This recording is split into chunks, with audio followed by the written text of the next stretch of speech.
L'Olympique de Marseille est actuellement en train de se renforcer.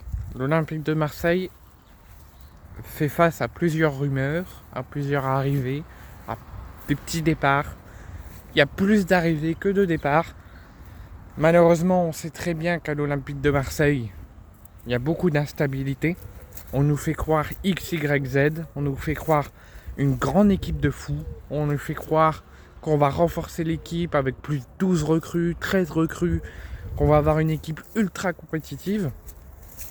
Et au final, ça se finit toujours en instabilité et ça se finit toujours par un attachement fort des supporters, des jeunes supporters, des très jeunes supporters, voire plus, des adultes, des supporters du peuple. On est tous en train de s'attacher à tous les joueurs de l'Olympique de Marseille. On est stupéfait, on s'attache aux joueurs qui arrivent à l'Olympique de Marseille.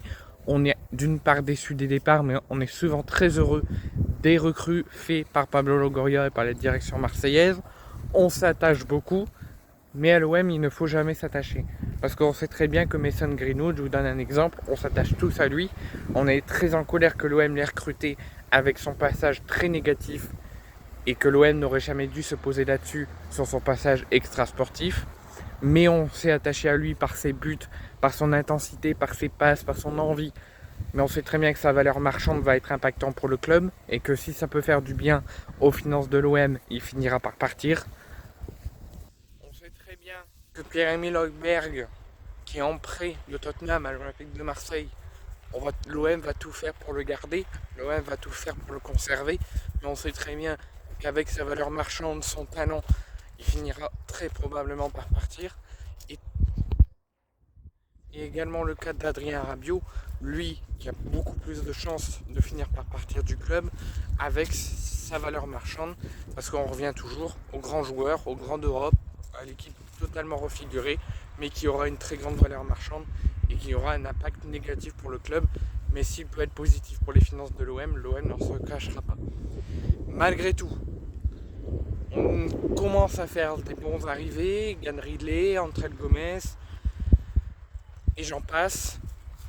On se fait solidifier l'équipe, on essaie de la construire pour la Ligue des Champions, pour faire un bon parcours, une bonne saison la saison prochaine.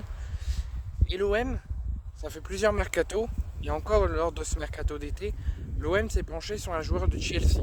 Il s'est penché sur un international français qui n'a pas joué lors de la Coupe du Monde des clubs, mais qui fait toujours partie de l'effectif d'Enzo Maresca et qui fait toujours partie du système de Chelsea, un petit peu moins sur cette fin de saison, mais qui sera toujours un rôle important dans l'effectif la saison prochaine, qui était un temps pensé à un départ, qui était un temps pensé à quitter le club londonien.